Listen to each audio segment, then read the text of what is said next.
Hi friends, എല്ലാവർക്കും flight ഹബിലേക്ക് സ്വാഗതം. ഇന്ന് നമ്മൾ ചെയ്യാൻ പോണത് റിമോട്ട് കൺട്രോളിന്റെ ഒരു കാറാണ്. അതായത് ഡ്രിഫ്റ്റ് ചെയ്യുന്ന ഒരു കാറാണ് ഉണ്ടാക്കാൻ പോണത്. വളരെ ഈസി ആയിട്ട് ബിൽഡ് ചെയ്യാൻ പറ്റും. അതപ്പം എങ്ങനെ ഉണ്ടാക്കുന്ന വീഡിയോ നമുക്ക് കാണിച്ചു തരാം. അപ്പോൾ നമുക്ക് നേരെ ഏതായാലും വീഡിയോയിലിട്ടു ഫ്രണ്ട്സ്. അപ്പോൾ ഞാൻ ഇങ്ങനെ ഒരു കാർഡ്ബോർഡ് ഷീറ്റിൽ ഒരു ഫോർമുല 1 കാറിന്റെ മോഡൽ ഒരു പടം വരച്ചെടുത്തിരിക്കുകയാണ്. ഇനി നമുക്ക് ഇതൊന്ന് കട്ട് ചെയ്തെടുക്കണം ഫ്രണ്ട്സ്. അപ്പോൾ ഞാനിത് നന്നായിട്ട് കട്ട് ചെയ്തെടുത്തിട്ടുണ്ട്. എൻ്റെ കാർഡ്ബോർഡ് ഷീറ്റിൻ്റെ പുറക് ബ്ലാക്ക് കളറാണ്. ഞാൻ ഇങ്ങനെ 2 പീസും കൂടെ കട്ട് ചെയ്തെടുത്തിട്ട് അതിൻ്റെ 2 അറ്റത്തും ഇതുപോലെ ഹോളിട്ട് എടുത്തിട്ടുണ്ട്.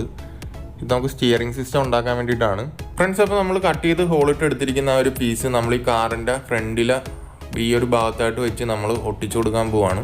ഇനി നമുക്ക് ഇതേപോലത്തെ 2 ഷാഫ്റ്റും കൂടെ വേണം. ഇത് പഴയ ഒരു കാറിൻ്റെ സ്റ്റിയറിംഗ് സിസ്റ്റത്തിൻ്റെ ഷാഫ്റ്റാണ്. ഇനി നമുക്ക് ഇതേപോലെ 4 വീലും കൂടെ വേണം.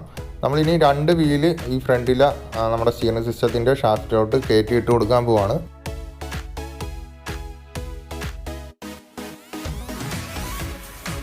ഫ്രണ്ട്സ്, അപ്പോൾ ഞാൻ 2 വീലും സെറ്റ് ചെയ്തെടുത്തിട്ടുണ്ട് സ്റ്റിയറിംഗ് സിസ്റ്റത്തിൻ്റെ. ഇനി നമുക്ക് നമ്മുടെ കാറിൻ്റെ ബോഡിയിലോട്ട് ഈ ഒരു ഭാഗം പിടിപ്പിച്ച് കൊടുക്കണം.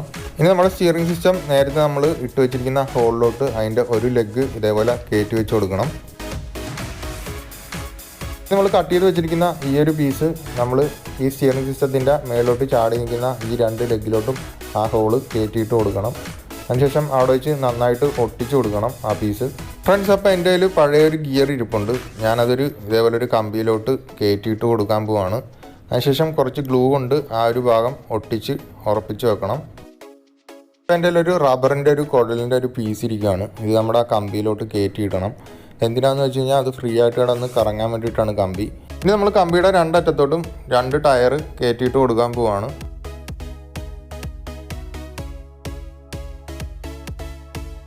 ഫ്രണ്ട്സ്, അപ്പോൾ നമ്മൾ ബാക്കിൽ ഇതുപോലെയാണ് വെച്ച് പിടിപ്പിക്കാൻ പോണത്. അപ്പോൾ നമ്മുടെ ഗിയർ ഇരിക്കാൻ വേണ്ടിയിട്ട് നമ്മൾ ഇത്രയും ഒരു ഭാഗം ഇങ്ങനെ കട്ട് ചെയ്ത് മാറ്റിയാൽ മാത്രമേ ഗിയർ കറക്റ്റായിട്ട് ഇരുന്ന് അവിടെ കിടന്ന് കറങ്ങത്തുള്ളൂ.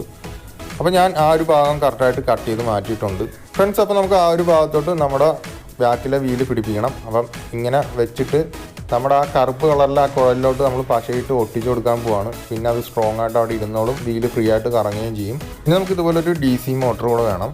നമുക്ക് DC മോട്ടർ നമ്മുടെ നേരത്തെ ഗിയറിൻ്റെ ആ ഒരു ഭാഗത്തോട്ട് DC മോട്ടറിൻ്റെ ഗിയറും കൂടെ ചേർത്ത് വെച്ച് ഇതുപോലെ പിടിപ്പിക്കണം. അപ്പോൾ ഞാൻ പശ ഉപയോഗിച്ച് ഞാൻ ബോഡിയിലോട്ട് ഒട്ടിച്ച് പിടിപ്പിക്കുകയാണ് ചെയ്യുന്നത് ഫ്രണ്ട്സ്. അപ്പോൾ ഞാൻ ഇങ്ങനെ ഒരു പീസ് കട്ട് ചെയ്ത് വെച്ചിട്ടുണ്ട്. ഇത് നമ്മുടെ കാറിൻ്റെ ഫ്രണ്ടിലായിട്ട് വെച്ച് ഇതുപോലെ ഒട്ടിച്ച് കൊടുക്കാൻ വേണ്ടിയിട്ടാണ്. ഇനി നമുക്ക് ഇതേപോലെ ഒരു കമ്പിയുടെ പീസ് ഇതേപോലെ വളച്ചെടുക്കണം. എന്നിട്ട് നമ്മുടെ നേരത്തെ സ്റ്റിയറിംഗ് സിസ്റ്റത്തിൻ്റെ ആ ഒരു ഹോളിലോട്ട് ഇത് കയറ്റിയിട്ട് കൊടുക്കണം. എന്നിട്ട് നമുക്കൊരു സെർവോ മോട്ടർ വേണം. ഞാനിപ്പം ഇവിടെ ഒരു 9 ഗ്രാം വരുന്നൊരു സെർവോ മോട്ടർ എടുത്തിരിക്കുകയാണ്. ഇനിയിപ്പം അതിൻ്റെ ഹോളിലോട്ട് അതിൻ്റെ സെർവോ മോട്ടറിൻ്റെ ലെഗിൻ്റെ ഹോളിലോട്ട് നമ്മൾ നേരത്തെ വളച്ച് വെച്ചിരിക്കുന്ന കമ്പി കയറ്റിയിട്ട് ഇവിടെ വെച്ച് ഒട്ടിച്ച് കൊടുക്കണം. ഇനിയിപ്പോൾ ഞാനൊരു വയർ കണക്ടർ എടുത്തിട്ടുണ്ട്. ഈ വയർ കണക്ടർ നമ്മുടെ DC മോട്ടറിലോട്ട് കണക്ട് ചെയ്ത് കൊടുക്കാൻ പോവാണ്. അതിൻ്റെ വയറിലോട്ട് കണക്ട് ചെയ്തിട്ട് എന്നാൽ മാത്രമേ നമുക്ക് ഇത് റിസീവറിലോട്ട് കണക്ട് ചെയ്യാൻ പറ്റത്തുള്ളൂ. നമ്മൾ കണക്ട് ചെയ്ത് കഴിഞ്ഞ് കുറച്ച് ഇൻസുലേഷൻ ടൈപ്പും കൂടെ ഒട്ടിച്ച് കൊടുത്തേക്കണം, അല്ലെങ്കിൽ വയർ തമ്മിൽ ഷോർട്ടാകാൻ കാരണമാവും ഫ്രണ്ട്സ്. അപ്പോൾ ഇതാണ് നമ്മുടെ സ്പീഡ് കൺട്രോളർ. ഈ സ്പീഡ് കൺട്രോളർ നമുക്ക് നമ്മുടെ DC മോട്ടറിലോട്ട് കണക്ട് ചെയ്ത് കൊടുക്കണം. അപ്പോൾ ഞാനത് കണക്ട് ചെയ്യാൻ പോവാണ്. നമ്മൾ നേരത്തെ പിടിപ്പിച്ച DC മോട്ടറിൻ്റെ കണക്ടറും നമ്മുടെ സ്പീഡ് കൺട്രോളറിൻ്റെ കണക്ടറും കൂടെ ഇതേപോലെ കണക്ട് ചെയ്ത് പിടിപ്പിക്കണം ഫ്രണ്ട്സ്. അപ്പോൾ ഇതാണ് റിസീവർ, അതായത് റിമോട്ടിൻ്റെ റിസീവർ ഇതാണ്. ഇനി നമുക്ക് റിസീവറിലോട്ടാണ് ഇതിൻ്റെയൊക്കെ കണക്ഷൻ കൊടുക്കാൻ പോകുന്നത്. ആദ്യം തന്നെ നമ്മുടെ സ്പീഡ് കൺട്രോളറിൻ്റെ കണക്ഷൻ നമ്മൾ ചാനൽ നമ്പർ 2 കൊടുക്കാൻ പോകുന്നത്. ഇനി നമ്മൾ കൊടുക്കാൻ പോകുന്നത് സ്റ്റിയറിംഗ് സിസ്റ്റത്തിൻ്റെ കണക്ഷനാണ്, അതായത് സെർവോ മോട്ടറിൻ്റെ കണക്ഷനാണ്. അത് നമ്മൾ ചാനൽ നമ്പർ 4 കണക്ട് ചെയ്യാൻ പോകുന്നത്.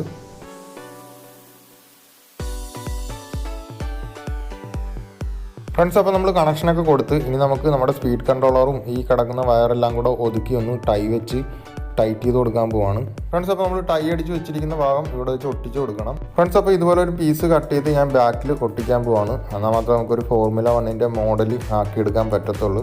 അപ്പോൾ ഞാൻ ബാക്കിലോട്ട് ഈ ഒരു ഭാഗത്തായിട്ട് വെച്ച് ഒട്ടിച്ച് കൊടുക്കുകയാണ്. നമുക്ക് ഇങ്ങനെ ഒരു പീസും കൂടെ കട്ട് ചെയ്തിട്ട് നമ്മളിപ്പോൾ ഒട്ടിച്ചതിൻ്റെ മോൾ ഭാഗത്തായിട്ട് വെച്ച് ഒട്ടിച്ച് കൊടുക്കണം. എന്നാൽ മാത്രമേ നമുക്കൊരു ഫോർമുല 1 കാറിൻ്റെ മോഡൽ കിട്ടത്തുള്ളൂ ഫ്രണ്ട്സ്. അപ്പോൾ ഇതൊരു 7.4 വോൾട്ട് വരുന്നൊരു ലിപ്പോ ബാറ്ററിയാണ്.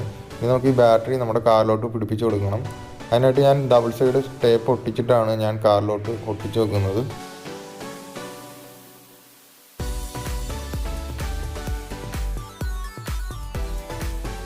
ഫ്രണ്ട്സ്, അപ്പോൾ നമ്മുടെ ബാറ്ററി ഈ ഒരു ഭാഗത്തായിട്ട് വെച്ച് ഒട്ടിച്ച് കൊടുക്കാം. ഇനി നമ്മുടെ ബാറ്ററിയുടെ വയറും നമ്മുടെ സ്പീഡ് കൺട്രോളറിൻ്റെ വയറുമായിട്ട് നമുക്ക് കണക്ട് ചെയ്യാം.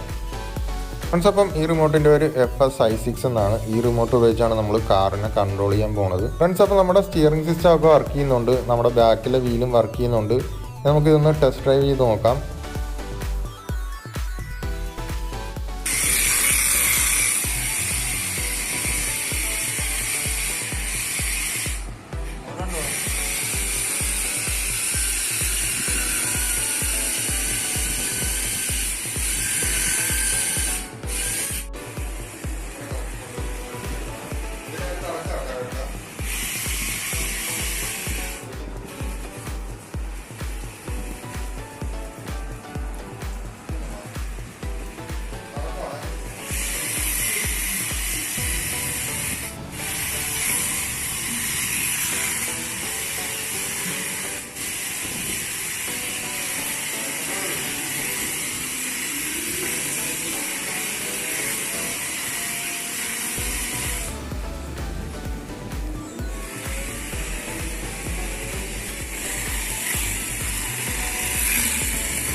ഫ്രണ്ട്സ്, അപ്പോൾ ഇന്നത്തെ വീഡിയോ എല്ലാവർക്കും ഇഷ്ടപ്പെട്ടെന്ന് വിചാരിക്കുന്നു. ഇഷ്ടപ്പെട്ടെങ്കിൽ നിങ്ങൾ തീർച്ചയായിട്ടും ലൈക്ക് ചെയ്യണം, കമന്റ് ചെയ്യണം, മാക്സിമം വീഡിയോസ് ഒക്കെ ഷെയർ ചെയ്യണം. പുതിയതായിട്ടാണെങ്കിലും ചാനലിലെ വീഡിയോസ് ഒക്കെ കയറി കാണുന്നെങ്കിൽ തീർച്ചയായിട്ടും ചാനൽ സബ്സ്ക്രൈബ് ചെയ്യണം.